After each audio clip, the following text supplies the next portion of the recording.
Monsieur le ministre, Madame la Présidente, mes chers collègues, c'est à regret que je me tiens ici pour défendre cette motion de rejet préalable du projet de loi autorisant la ratification de l'accord de coopération entre la France et les États membres de l'Union monétaire ouest-africaine. Vous avez fait un lapsus, Monsieur le ministre, vous avez dit l'Union économique et monétaire, ce qui n'est pas tout à fait la même chose. Regret parce que j'aurais aimé croire qu'une réforme du franc CFA, initialement appelée, souvenons-nous, franc des colonies françaises d'Afrique, ne l'oublions pas, aurait pu être l'occasion d'un débat approfondi entre tous les pays concernés et d'un véritable changement en profondeur de nos relations économiques et politiques avec les pays de l'Afrique de l'Ouest francophone. Pourtant, rien ne s'est passé comme ça. Sur le fond, cette réforme n'a pas été faite pour changer quoi que ce soit. Sur la forme, la méthode pour mener cette réforme confirme la condescendance de la France vis-à-vis de ces pays. Car pour ne rien changer, pas besoin de concertation. Personne n'était au courant de l'annonce de la réforme en décembre 2019 par Emmanuel Macron à Abidjan. Seul son acolyte ultralibéral, Alassane Ouattara, en avait connaissance.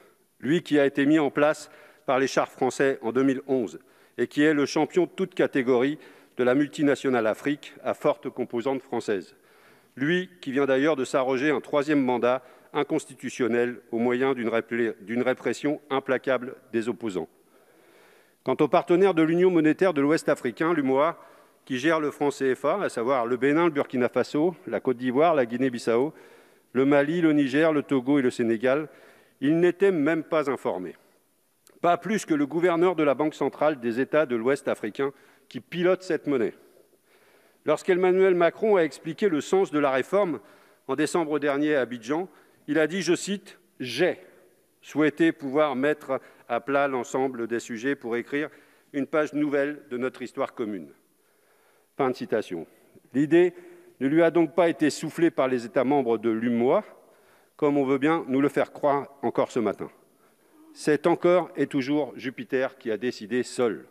Or, un changement de monnaie, si l'on respecte un tant soit peu les peuples concernés, aurait dû être un chantier démocratique, transparent et ouvert, quitte à être long. Prenons notre exemple. En 1992, lorsque la Communauté européenne a choisi de devenir l'Union européenne et de passer à l'euro, il y a eu un référendum en France. Il posait bien l'enjeu du passage à la monnaie unique, 7 ans plus tard, avec un calendrier précis. Peu importe ce que l'on pense du résultat, mais force est de constater qu'au moins, sur la méthode, les choses étaient plus démocratiques. Ici, que nous propose-t-on ?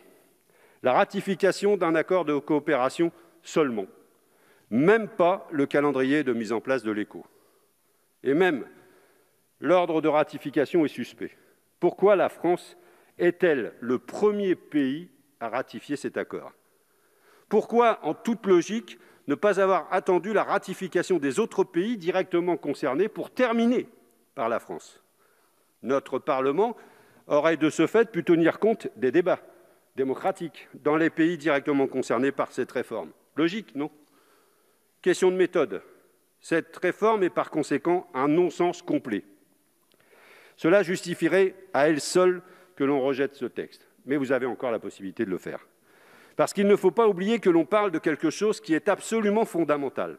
On parle de monnaie, c'est-à-dire d'une institution politique et économique. C'est la monnaie qui permet à une zone de déterminer et de piloter son économie pour obtenir des résultats de développement précis. Et qu'en est-il de cette réforme du franc CFA ? Va-t-elle permettre de piloter ces taux de change pour permettre de favoriser ses exportations ou ses importations ? Va-t-elle laisser aux pays de la zone le choix de s'adosser à une monnaie plutôt qu'une autre ? Va-t-elle permettre de piloter son inflation, ses taux d'intérêt, le poids de sa dette, et j'en passe ? Eh bien non, rien ne changera. Le lien ombilical du franc CFA avec la zone euro va perdurer. Il s'agit de la parité arrimée uniquement à l'euro, la liberté des transactions et la convertibilité illimitée entre les deux monnaies. Ce triple lien permet à toute multinationale qui fait du commerce dans la zone monétaire du franc CFA de bénéficier d'une sécurisation de ses investissements sur le long terme grâce à la parité franc CFA euro, de convertir ses profits réalisés en franc CFA vers l'euro, puis de rapatrier ensuite ses capitaux vers la zone euro. Prenons simplement La parité fixe euro-franc CFA, pour ceux qui travaillent en euros, aucun problème, on est d'accord. Mais quand vous avez des secteurs entiers qui travaillent en dollars, c'est très compliqué. L'euro varie tous les jours face au dollar, et donc le franc CFA varie tous les jours face au dollar. Et lorsque les taux de change dollar-euro varient trop, des secteurs économiques entiers, on a connu ça, nous, avant le passage à l'euro, peuvent perdre leur compétitivité du jour au lendemain. L'Agence française de développement avait d'ailleurs tiré la sonnette d'alarme il y a quelques années en indiquant que la parité fixe avait été l'un des principaux facteurs de l'effondrement du secteur du coton au Burkina Faso. Tenons les leçons d'histoire. Il pourrait donc être dans l'intérêt de certains pays dont les secteurs travaillent avec d'autres monnaies que l'euro de s'arrimer à d'autres monnaies. Le système du franc CFA favorise donc le lien entre zone euro et zone CFA.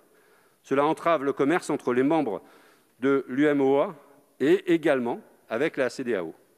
Cela explique que 50 ans après les indépendances, l'Europe soit encore le premier partenaire commercial de la plupart de ces pays, alors que le commerce à l'intérieur de l'Afrique entre ces pays représente moins de 15% au total. Ça doit vous parler, Monsieur le ministre, ce commerce extérieur. Ce chiffre est un véritable échec du franc CFA. À lui seul, il justifierait d'ailleurs sa remise au placard de l'histoire. Il n'y a au sein de l'UMOA aucun mécanisme de solidarité, aucun marché unique, aucune union politique et pas d'intérêt économique, finalement, à partager une monnaie qui serait bénéfique pour chacun de ses membres. Comparons à nouveau avec la zone euro. Malgré une très forte intégration économique et un commerce entre les États membres de la zone euro, on sait tous que les choses sont complexes.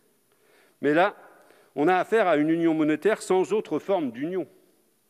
Rajoutons à cela le fait qu'en cas de crise, lorsque l'on ne maîtrise pas sa politique monétaire et qu'on ne peut pas laisser filer l'inflation pour diminuer sa dette, le seul outil pour se désendetter est la diminution des dépenses publiques.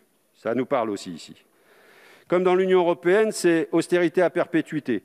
Le rôle du franc CFA dans la situation économique et sociale catastrophique des États membres de l'UMOA est donc à étudier avec sérieux. Ce n'est évidemment pas l'unique facteur, nous sommes d'accord.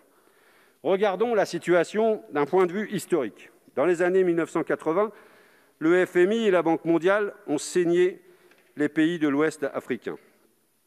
Les fameux plans d'ajustement structurel ont détruit ces États en pleine construction, avec la complicité d'ailleurs du Club de Paris. Ils les ont rendus dépendants des cours des matières premières. Ils ont obligé à tout privatiser et à réduire au maximum les dépenses publiques et ont promis un renouveau économique qui n'est jamais arrivé. Évidemment, ces cures d'austérité n'ont jamais fonctionné. L'endettement des pays est donc resté très élevé. Mais avec le franc CFA, il n'a pas été possible de jouer sur l'inflation pour se désendetter. Les pays ont donc continué à diminuer leurs dépenses publiques à des niveaux totalement inacceptables pour leur population, et c'est d'ailleurs ce qui fait qu'ils sont en crise aujourd'hui. Des systèmes éducatifs totalement dégradés, des systèmes de santé inefficaces, des salaires des fonctionnaires si faibles qu'ils ne peuvent empêcher la corruption. Face à ces situations, l'aide publique au développement ne suffit pas à remonter la pente.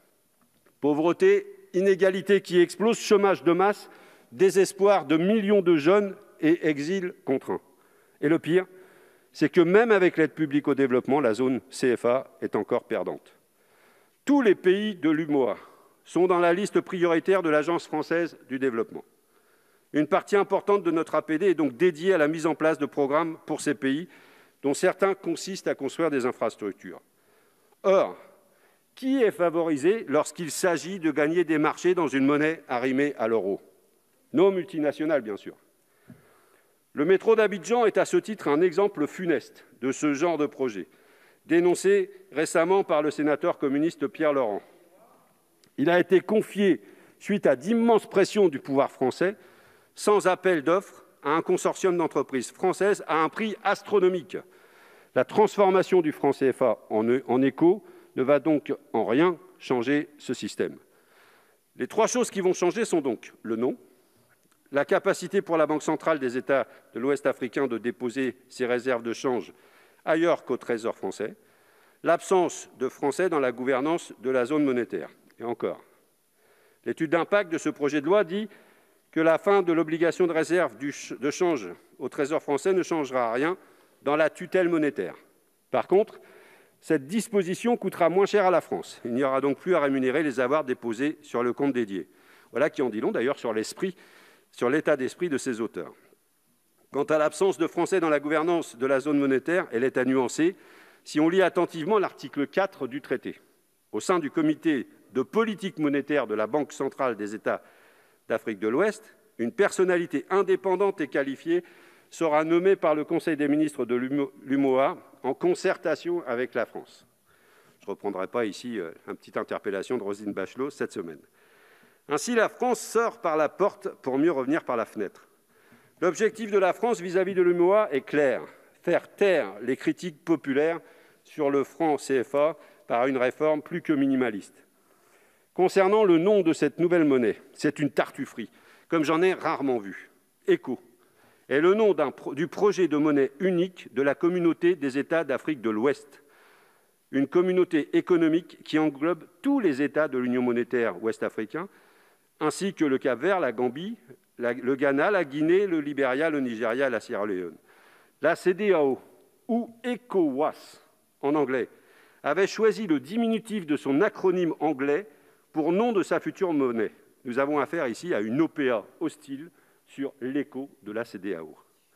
L'objectif de la France vis-à-vis de la CEDEAO est clair. Couper l'herbe sous le pied du projet monétaire de cette zone et imposer son écho comme un fait accompli pour étendre l'influence de sa monnaie à tous les États membres de la CEDEAO. Cet objectif est clairement énoncé dans le rapport de notre commission. Je le cite à la page 22. Le fait que le changement de monnaie, seul d'un héritage controversé, est susceptible de générer une dynamique politique. Et je poursuis la citation. Il peut permettre à d'autres pays aujourd'hui extérieurs à l'UMOA de rejoindre l'ECO. Mais cet objectif n'est pas du tout été apprécié par les pays concernés. Le Nigeria, poids lourd de la CEDEAO, a évoqué l'implosion de cette zone si la réforme du CFA était mise en place. Et plusieurs États ont condamné cette initiative très officiellement. Vouloir imposer cet écho à toute la CEDEAO est une stratégie très dangereuse.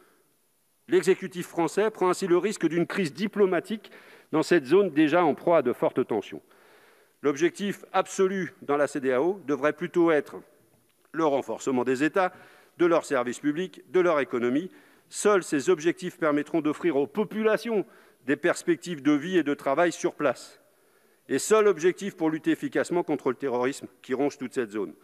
Et par cette stratégie du chaos, la France affaiblit la CEDEAO. Or, la CEDEAO est l'appui de l'Union africaine dans la région pour mener une politique de convergence économique et financière, une union douanière pour créer des intérêts économiques communs dans la région et surtout pour mettre en place une devise commune.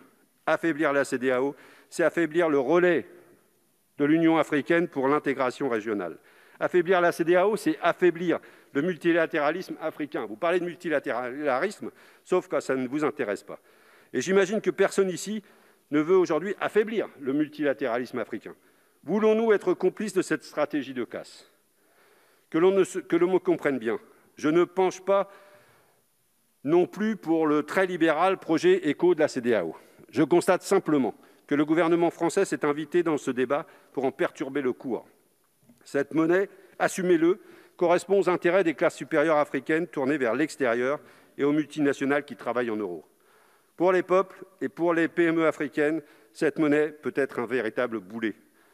Votre majorité défend les intérêts des classes aisées et des multinationales en toutes circonstances et en tout lieu. Nous, députés communistes, nous opposons à cette réforme précisément parce qu'en toutes circonstances et en tout lieu, nous défendons les plus précaires, les peuples. Et pour cela, il faut un véritable renouvellement. L'exécutif français ne doit pas imposer sa volonté en faisant pression sur des dirigeants africains. Ces pays sont indépendants et il est insultant à leur dicter leur politique monétaire et économique. Cela ne fait qu'alimenter le sentiment anti-français. Avec cette réforme, nous sommes à 1000 lieues de ce qu'il faudrait faire pour réparer et construire des relations respectueuses, d'égal à égal, de coopération entre nos pays et nos peuples. Et pour finir, il faut se poser la question de l'intérêt d'une telle réforme pour les peuples. Eh bien, à l'occasion de ce travail, nous n'avons rien trouvé. Cette réforme n'est pas faite pour eux. Pourtant, c'est eux qui vont souffrir de ses mauvais côtés. Cette hypocrisie n'a donc que trop duré. Il faut rejeter ce texte et repartir à zéro. Vous en avez tout de suite la possibilité et entamer un véritable processus démocratique. Je vous invite à soutenir donc ce rejet. Merci, monsieur le député.